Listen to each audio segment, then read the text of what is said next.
Բարեկալուս Civilnet, մինչ հարցազրույցին անցնելը մենք խնդրում ենք հավանել այս տեսանյութը, տարածել սոցիալական ցանցերի ձեր էջերով, ինչպես նաև բաժանորդագրվել Civilnet-ի YouTube-յան էջին, իսկ եթե գնահատում եք անկախ լրագրությունը, խնդրում ենք այցելել Civilnet-ի կայքեջ եւ սեղմել donate կոճակը, ինչպես նաև շատ շնորհակալ ենք նրանց, ովքեր արդեն դա արել են։ Իսկ իմ հյուրը Բարձրագույն դատական խորհրդի նախկին անդամ, իրավաբանական գիտությունների թեկնածու Հայկ Հովհաննիսյանն է։ Բարև ձեզ։ Բարև ձեզ։ Շնորհակալ եմ պարոն Հովհաննիսյան, հրավեր ընդունելու համար։ Ձեզ հետ մենք զրուցելու ենք ապօրինի գույքի բռնագանձման մասին Սահմանադրական դատարանի որոշման վերաբերյալ, այդ որոշումը վերջերս հրապարակվեց, սկզբից ավելի կարճ տարբերակով, հետո հրապարակվեց ամբողջական որոշումը, որը 101 էջ է,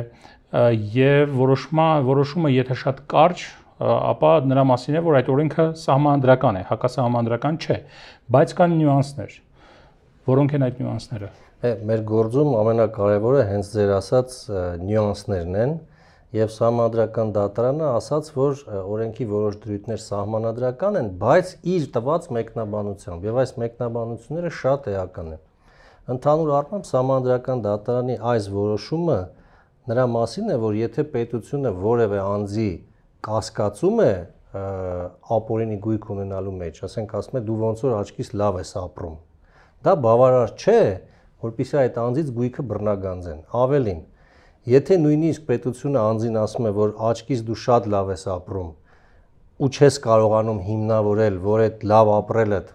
օրինական եկամուտներով է ձևավորվել, միևնույնն է, դա էլ բավարար չէ,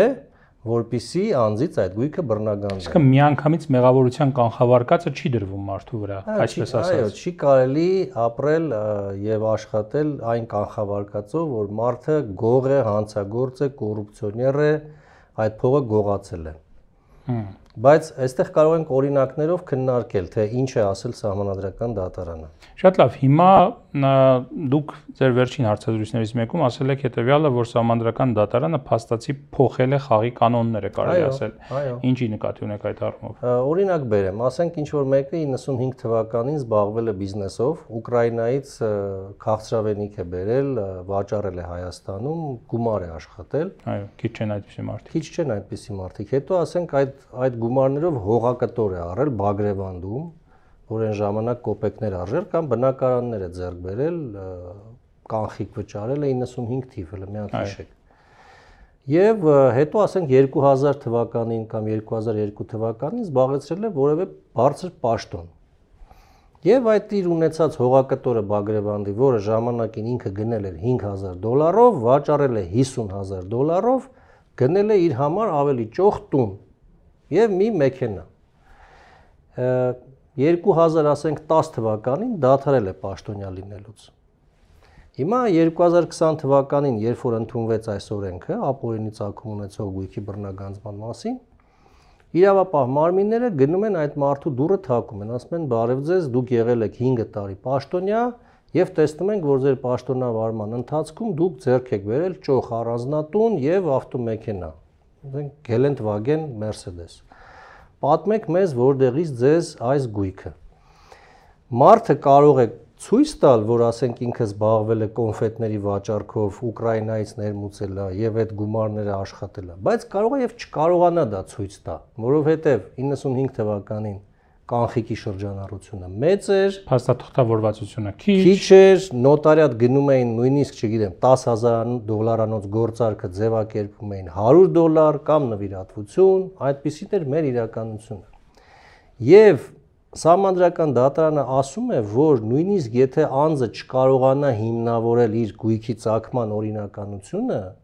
բայց այդ գույքը նա ձեռք բերած լինի մինչև պաշտոնյա դառնալը, ուրեմն պետությունը իրավունք չպետք է ունենա այդպիսի գույքը բռնագանձելու եւ կարող եմ ասել, թե ինչու։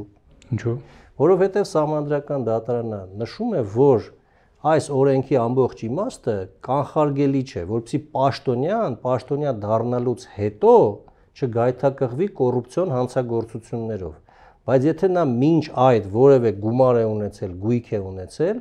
եւ այդ գույքի կիրառմամբ է նույնիսկ իր պաշտոնի ժամանակ ինչ որ հարստություններ, այսպես ասենք, կուտակել, ու պայմանական, որտեղ Բագրևանդում հողը 95 թվին արժեր $5000, 2005 թվին կամ 10 թվին արժեր $50000։ այդ տարբերությունը մարդու համար օրինական եկամուտ է եւ նա որ եթե այդ ընթացքում պաշտոնյա է եղել, չի նշանակում, որ ինքը հանցագործ է եղել։ Իսկ իրակի ուղղակի իր հողը թանկացել է, գույքը թանկացել է։ Գույքը թանկացել է եւ այստեղ շատ կարեւոր մի նկատառում ունի Սահմանադրական դատարանը, որ մարդուն հնարավորություն է տալիս որևէ ձևով ապացուցել, ցույց տալ, հիմնավորել, որ ինքը ունեցել է այդ գույքը, նույնիսկ փաստացի։ Սա շատ կարևոր նրբություն է, եւ ամենանորից կրկնվում եմ, սակայն ասում եմ, սա կարևոր է, պետք է մեր հեռուստադիտողները պատկերացնեն։ Նույնիսկ եթե գույքի օրինականությունը ձեռքբերման չի հիմնավորվում, միայն այն փաստը, որ անձը դա ձեռք է բերել մինչև պաշտոնատար լինելը, արդեն նրան ազատում է ապօրինի այդ իր գույքի ապօրինի ծագում ունենալու կանխավարկածից։ Իսկ եթե ձեռք է բերել պաշտոնյա լինելուց հետո եւ չի համապատասխանում ակնհայտորեն իր եկամուտներին, այդտեղ արդեն որևէ ձև Սահմանադրական դատարանի որոշումը չի սահմանափակում ուրեմն նախաքննական մարմինների կամ հակակոռուպցիոն դատարանի եւ այլնի որոշումները։ Չի սահմանափակում, բայց ճշգրտում է եւ այստեղ խոսվում է պատճառահետևանքային կապի մասին։ Սա եվրոպական դատարանն էլ սրա մասին մի քանի անգամ խոսել է։ Փորձեմ նորից օրինակի վրա բերել։ Օրինակ տեսեք, Յորդանովը ընդդեմ Բուլղարիայի գործով Միեդը մի հետարքիր եզրահանգում է անում։ Այնտեղ մի հանցագործության դրվագ կա, որ մի հեռախոսային խարդախ կին ուրեմն Թուրքիայից այսպես սիրուն աղջիկները, գեղեցիկ աղջիկները Բուլղարիայում գտնվող թուրք տղամարդկանց WhatsApp-ով, Messenger-ներով, սոցիալական ցանցերով այսպես կապ էին հաստատում, ենթադրյալ գեղեցիկ աղջիկները, հա, եւ ասում են օրինակ, վայ, ես քեզ սիրահարվել եմ, ուզում եմ գամ քեզ մոտ Բուլղարիա, փող չունեմ, ինձ 200 եվրո ուղարկի, 300 եվրո ուղարկի, որ վիզա ստանամ, ավիատոնս գնեմ, գամ Բուլղարիա քեզ մոտ, չգիտեմ, ժամանակ անցկացնենք միասին։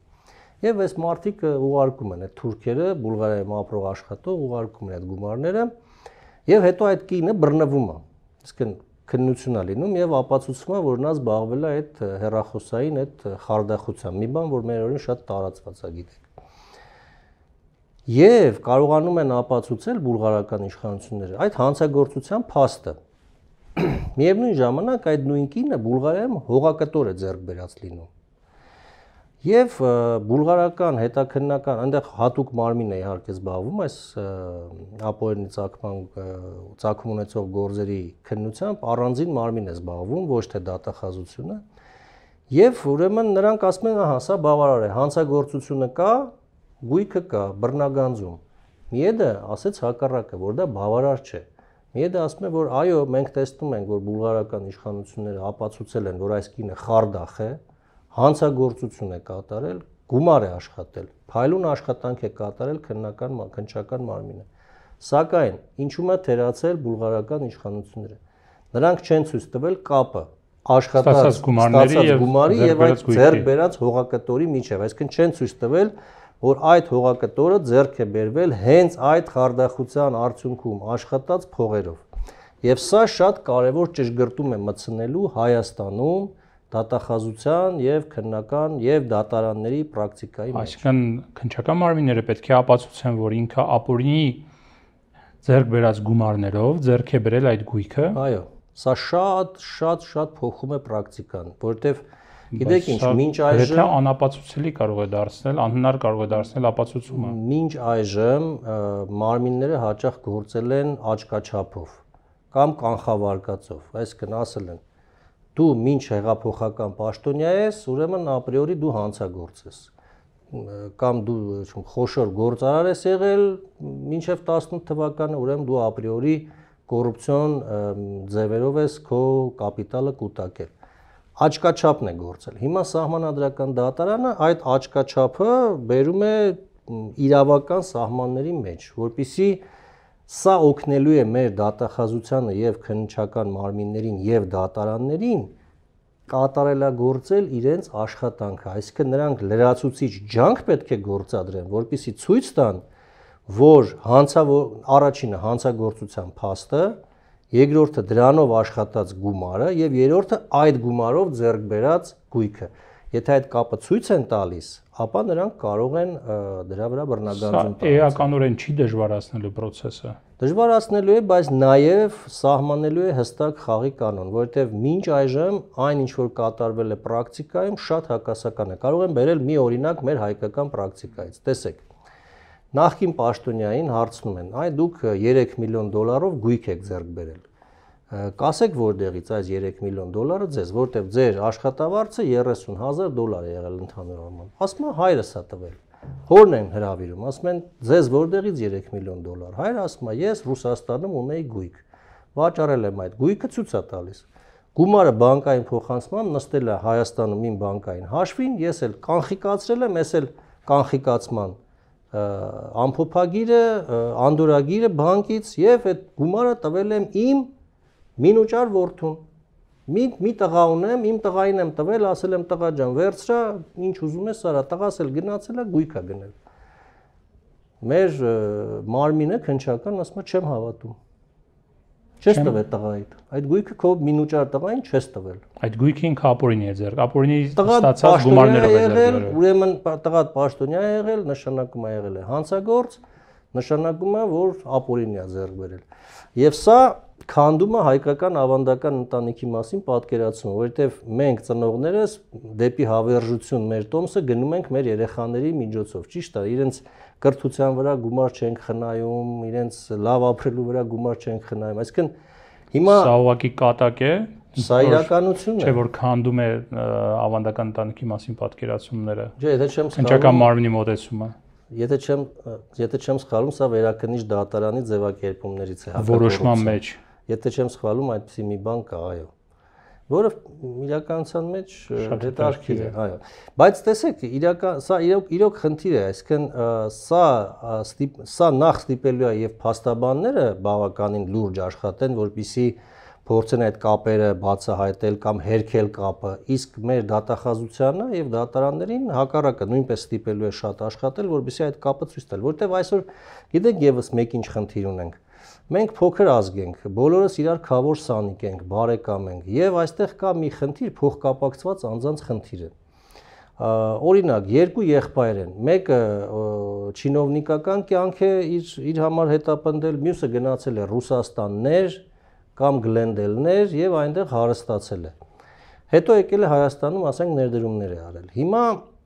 միայն այն պատճառով, որ այս բիզնեսմեն գործարար եղբայրը ունի նաեւ չինովնիկ եղբայր, պրակտիկայում այսօր ընկնում են այդպիսի գործարարների հետևից, այսպես ասենք, թող ներեն ինձ իհարկե մեր դատախազության գոլեգաները եւ ասում են այս դուք փոխկապակցված եք, այս գումարները քո եղբոր գումարներն է, կոռուպցիայով աշխատած է եւ այլ եւ մարդը ընկնում է խնդիրների մեջ։ Այսինքն ոչ թե Գլենդելներում աշխատած է, այլ քո եղբոր կոռուպցիոն սխեմաներով աշխատած գումարն է եւ դուրս է անած երկրից։ Այո, մինչդեռ բոլորս գիտենք, հատկապես Ռուսաստաններում 90-ականներին եւ նույնիսկ 2000-ականներին շատերը գնացել են գյուղերից, տարբեր պրովինցիաներից, հայկական փոքր գյուղերից, հետո մեծահարուստներ են դարձել, հիմա թե այդ գույքի օրինականությունը դրա ցակման օրինի ինչ հարկերը տվել են Ռուսաստանում, չեն տվել, ինչ են արել, ոնց են արել, խնդիրներ կա, բայց այդ գումարները կան, մարդիկ բերում են այդ գումարները, օրինակ Հայաստանում ներդնում են։ Մենք ինչ անենք, ասենք, չէ, մի բերեք, հիմա երբ որ այդ փոխկապակցվածության խնդիրը ցակում է, մարդը սկսում է վախենալ։ Եղբորն ասում է, լսի, գիտես, կներես, քանի որ դու Հայաստանում պաշտոնյա ես եղել, օրինակ փոխնախարար ես եղել, ես այդ գումարը կտանեմ, կներդնեմ Լատվիայում կամ Ամերիկայում նույն չեմ բերի Հայաստան, որտեղ ինչի համար ընկնեն խնդիրների մեջ։ Սա խնդիր է, եւ մինչդեռ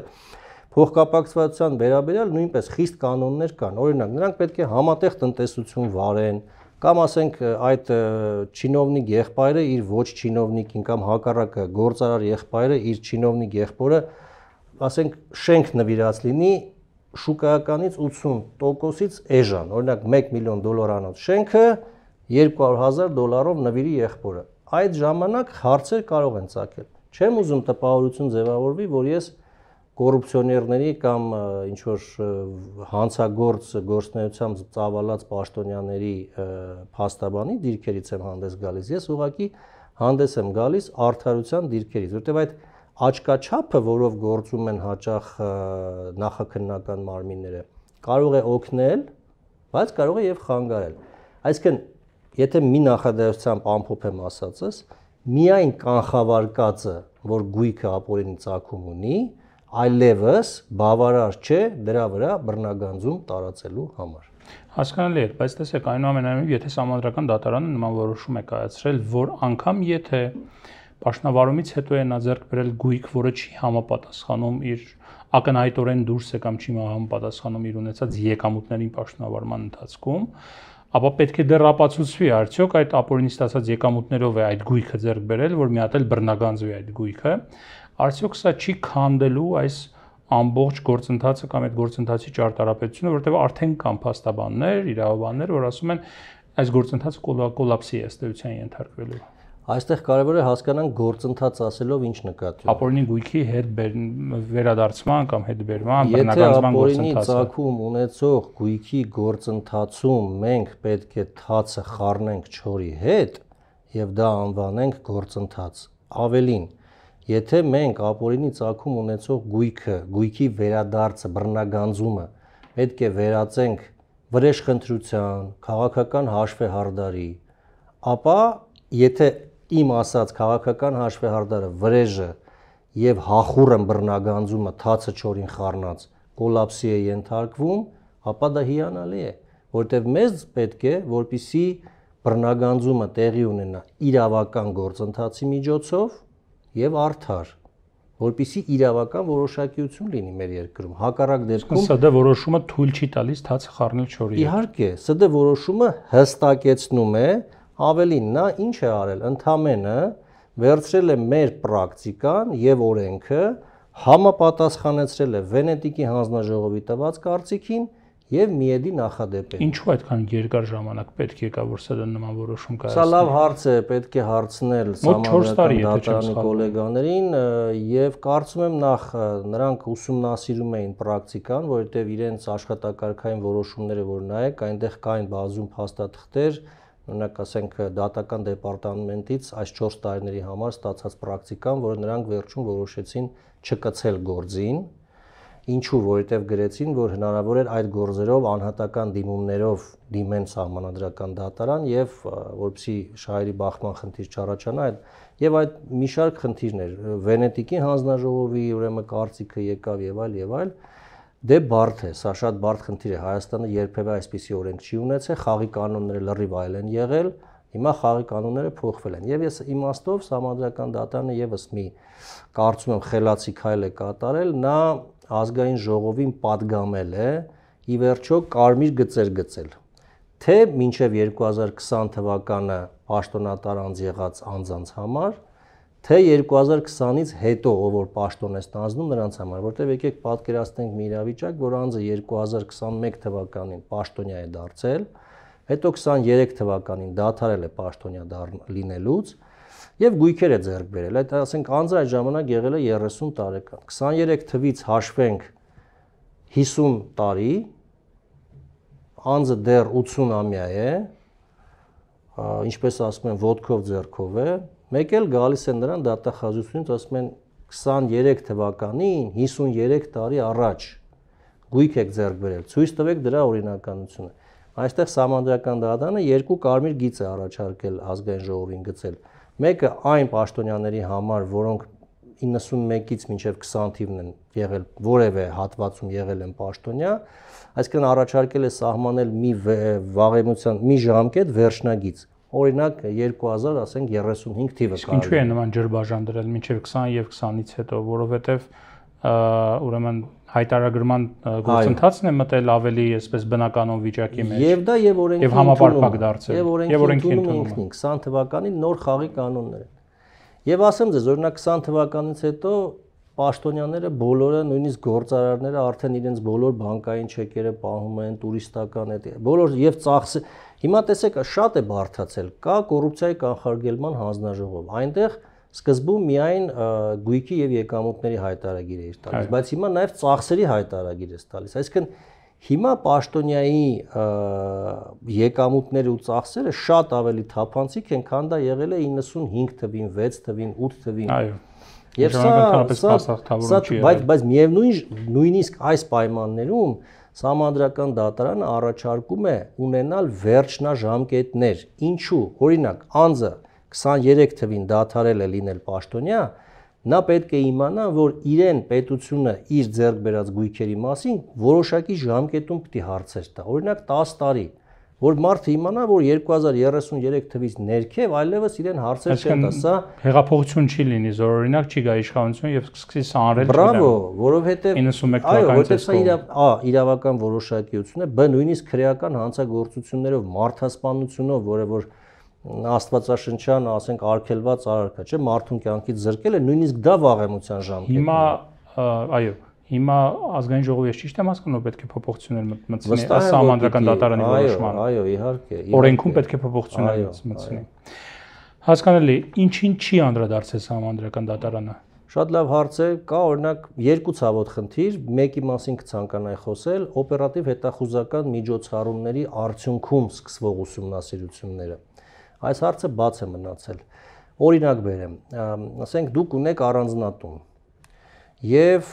դուք եղել եք պաշտոնյա կամ եղել եք պաշտոնյայի եղբայր։ Հիմա կա մի ճուզող հարևանուհի, որը մի քիչ են կողմ ապրում, շենքում ամեն օր հեռադիտակով հարևան ասենք։ Հարևան, օքեյ։ Հեռադիտակով հետևում է ձեզ եւ ուրեմն նա նաեւ գործակալ է աշխատում հատուկ ծառայություններում կան գործակալներ, գիտեք, աշխատավարձ են ստանում, դա էլ է աշխատանք, հարգենք աշխատանք։ Եվ նա, ասենք, ասում է, չգիտեմ, գործակալ, լավ, անուն չտանք, գործակալը ասում է մարմնին, որ այ ես գիտեմ, որ այս անձնավորությունը, այս առանձնատունը ձեռք է բերել իր եղբոր պաշտոնյա եղած ժամանակ կոռուպցիոն մեխանիզմների արդյունքում։ Ուրեմն այդ անձին կանչում են, եղբորը կանչում են, երկար քննություն են անում մի տարի, կապ չեն հաստատում, պարզվում է, որ գույքը օրինական է ձեռք բերված, ասում են կներեք հաջողություն ստեղծում։ Անցնում է 1 ամիս։ Մեկ այլ հարևան, մեկ այլ գործակալ, ասում է, բայց դուք լավ չգիտեք, մի հատ իր քերին էլ էր պաշտոնյա, այ քերու պաշտոնական հանցագործության Եթե շատ կոպիտ ասենք, նոր Երևան եկած հանգամանքներ։ Գույքը ձեռք բերվել։ Ուրեմն նորից են եւ այս գործընթացը կարող է անվերջ ձգվել։ Սա ինձ նմանեցնում է հետեւյալին։ Ընդհանրապես մենք գիտենք, որ մի հանցագործության համար մարդը մի անգամ կարող է դատապարտվել, անդադ չի կարող դատապարտվել։ Նույնը կարծում եմ, որ պետք է լինի այդ գույքի ուսումնասիրության վերաբերյալ։ Եթե մի անգամ պետությունը իմ եւ ձեր մեր հարկատուների գումարները ծախսելով քննել է, չի կարողացել պարզել կապը, հիմա երկրորդ անգամ, երրորդ անգամ, չորրորդ անգամ սա կարող է բերել չարաշահումների։ Մենք ձեզ հետ ապահովագրված չենք այսպիսի չարաշահումների։ Եվ մարդ հայտնվի այդ իրավական անվերջանալի ինչ որ շրջապտույտների մեջ։ Եվ ինչ որ մի օր շատ արագ մի քիչ էժան գնով վաճառի իր տունը եւ թողի գնա գնա։ Դա կոչվում է կապիտալի արտահոսք։ Իսկ դա մի բան է, որը ստիպված չենք մենք կապիտալը եւ տուրիզմը մենք չենք կարող ստիպողաբար բերել երկիր։ Մենք հակառակը պայմաններ ստեղծենք, որպեսզի դա գա։ Եվ մյուսը, տեսեք, պետությունը, կառավարությունը հիմա հայտարարում է հետեւյալը, որ 210 միլիարդ դրամի մինչև այս 3 տարիների ընթացքում, արդեն հետ են բերել գույք, ապօրինի ծագում ունեցող գույք եւ մոտավորապես 600 միլիարդ դրամի գույքի վրա էլ կալանք կա դրված, գործեր կան հարուցված, դատարան ուղված գործեր կան եւ այլ եւ այլ։ Արդյոք Հայաստանում էֆեկտիվ են ընթանում այս գործընթացը եւ արդարացված են այն միջոցները, որոնք ներդրվում են, այն քաղաքական էներգիան, այն միջոցները, այն հնարավորությունները, որոնք ներդրվում են այս խնդիրը լուծելու համար։ Սա արդարացությունից բխող խնդիր է միանշանակ, բայց արդյոք լուծվում է այդ խնդիրը։ Դե մենք բոլորս գիտենք, որ 90-ականներին տեղի է ունեցել վաուչերիզացիա, գործարանները եւ այլ ազգային հարստությունը հայտնվել է կոնկրետ անհատների ձեռքին եւ մոնոպոլիզացված է եղել մեր տնտեսության 2/3-ը եւ այն, որ մենք համակարգային անարդարությունների մեջով անցել ենք, դա փաստ է եւ այն, որ անարդարության զգացումը եւ անվստահության մթնոլորտը մեր հասարակությունում կա, նույնպես անհերքելի, անժխտելի փաստեր են։ Մյուս կողմից ինչպես տեսնում ենք, ասենք 4 տարվա ընթացքում հետ է բերվել հայտարարված մոտարապես թվեր էին հնչում, որ 30 միլիարդ դոլար արտահոսել է, չէ, Հայաստանից կարծեմ։ Հետ է բերվել դրա մի քանի տոկոսը եւ միջազգային 10 միլիարդ էին ասում, 30 միլիարդ էին ասում, դրանք չգիտեմ։ Ցույց է տալիս, որ կան զեկույցներ, OECD զեկույցը կա, Համաշխարհային բանկի զեկույցը կա, ՄԱԿ-ի մարմինների զեկույցը կա, որոնք ցույց են տալիս, որ իրականում 2-3%-ն են հետ բերում, լավագույնը մինչև 15, դրանից ավել հետ չի բերվում։ Այստեղ մի կարևորագույն հարցադրում կա։ Մեր բոլորիս հարկատուներիս գումարները ինչպես է ծախսում պետությունը այդ գումարները հետ բերելու համար, ապօրինի գումարները հետ բերելու համար, որովհետև իմ նախնական համեստ հաշվարկներով մենք ավելի շատ ենք ծախսում, քան հետ բերած գումարները։ Եվ չեմ ուզում ասել, որ չպետք է կոռուպցիոներ պաշտոնյաները պատժվեն կամ օրինակ թրաֆիքինգով զբաղվող անձի ձեռք բերված ապօրինի գույքը չպետք է բռնագանձվի։ Միանշանակ է, որ որևէ կոմպրոմիս այս երևույթներին մենք պիտի չունենանք, բայց ձեր բարձրացած հարցը ավելի խորքային է։ Եթե մենք պիտի ծախսենք ավելի շատ գումարներ, ջանք, ստեղծենք անվստահության մթնոլորտ, քան այն գումարները, որը որ մենք հետ ենք բերում, գուցե իմաստ ունի վերաիմաստավորել այդ գույքերի հետբերման մեթոդոլոգիան։ Տեսեք, դուք ասացիք մենք ձեր հաշվարկներով ավելի շատ ենք ծախսում, քան հետ ենք բերել հիմա։ Ուղղակի իշխանությունը հայտնում է թիվ 210 միլիարդ։ Կարծում եք 3 տարվա ընթացքում 210 միլիարդից ավելի շատ է ծախսվել։ Կարծում եմ այո, սրա հետ կապված կարող ենք առանձին հարցազրույց անել միասին, թվերով նստենք, համեմատենք դատախազության հակակոռուպցիոն այդ վարչության ծախսերը, 3 ատյանանոց հակակոռուպցիոն դատարանը, օգնականները, շենքերը, գույքը, հոսանքը, այս ամբողջ տնտեսական ծախսերը հաշվենք եւ 3 տարվա ընթացքում այդ ամենի վրա 210 միլիարդից ավելի Կարծում եմ այո, կարող ենք նորից հաշվել, բայց ես իմ հաշվարկները ցույց են տալիս, որ այո, ավելի շատ է ծախսվում։ Վիճելի է։ Եվ սա վիճելի է, բայց խնդիր է, որի մասին եկեք հրավիրենք մեր իշխանություններին, թող մյուս անգամ այս թիվն էլ հնչեցնեն, թող հնչեցնեն, թե կոնկրետ որքան գումար են ծախսում։ Հասկանում եք, այստեղ կա այդ գործակալներին վճարվող գումարները, օպերատիվ հետախուզական ծառայությունները եւ նշածս բազմաթիվ ծախսեր իհարկե։ Եվ այստեղ ամենակարևորը հետեւյալն է։ Ի վերջո մենք ինչ ենք ուզում։ Մեր բոլորիս ցանկությունը արդարության վերականգնումն է, բայց եւ հանրային համերաշխություն ստեղծելը։ Այո, հենց տեսեք, գիտեք, այս խնդիրը այնպես չի, որ միայն Հայաստանում է եղել։ Ուինստոն Չերչիլը, երբ որ իշխանության էր եկել, հատկապես առաջինից նույնիսկ այն ժամանակ ընդդիմադիր էր, առաջինից երկրորդ համաշխարհային պատերազմների ընթացքում իր ունեցած ճառերում այսպիսի մի միտք էր հնչեցնում, որ ես էլ գայթակղված եմ իշխանության եղած ժամանակ հարուստներին աղքատացնեմ, բայց ասում եմ, որ ես հաշվարկեցի, հասկացա, որ հարուստներին աղքատացնելը ինքնաբերաբար չի բերում աղքատների հարստացմանը։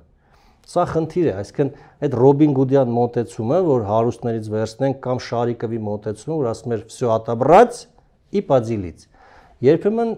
հակառակ էֆեկտ է ունենում, որովհետև կապիտալի արտահոսք է տեղի ունենում, իսկ կապիտալը ովքեր են, խոշոր գործարանատերերն են։ Ոչ թե հարուստների դեմ է պետք պայքարել, այլ աղքատությունն է պետք կրճատել։ Եվ դրա համար պետք է մենք ստեղծենք պայմաններ, որ կապիտալը նոր ձևավորված 2020 թվականից հետո ձևավորված խաղի կանոններով խաղա եւ իմանա այդ խաղի կանոնները եւ Սահմանադրական դատարանի որոշումը կարծես որոշակիացնում է այդ խաղի կանոնները մի կողմից, մյուս կողմից պաշտոնյաները իմանան, որ կոռուպցիայով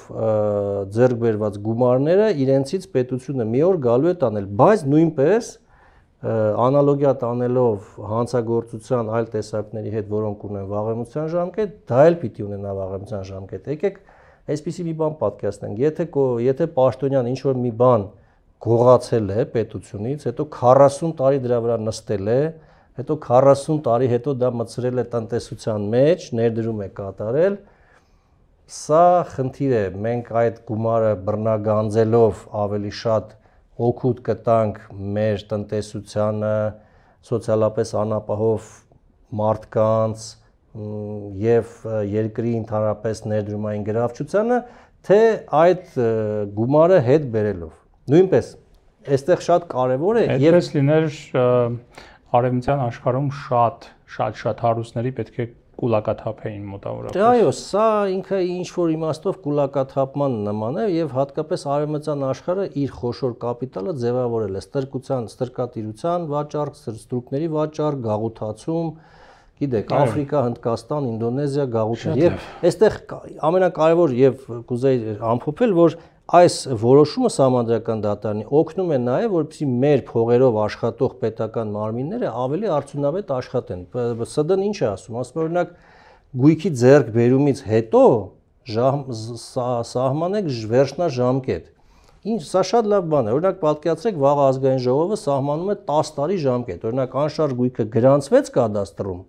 դա դատախազությունը տեսնում է, դա հրապարակային հանրային ակտ է, անհնար է չտեսնել դա։ Հատկապես խոշոր գույքերի եւ այն անձանց, ովքեր գտնվում են կոռուպցիայի կանխարգելման հանձնաժողովի ուշադրության տեսադաշտում։ Ինչ է ասում Սահմանադրական դատարանը։ Ասում է, եթե դուք 10 տարվա ընթացքում, ու ինքը 10 տարի չի ասում, ասում է սահմանեք ողջամիտ ժամկետ, 10 տարի ես եմ հնչեցնում հաշվի առնելով միջազգային փորձը։ Եթե դու դատախազություն, եթե դու 10 տարում բարի չես գտնվել այս գույքի ձեռքբերման օրինականությունը ուսումնասիրել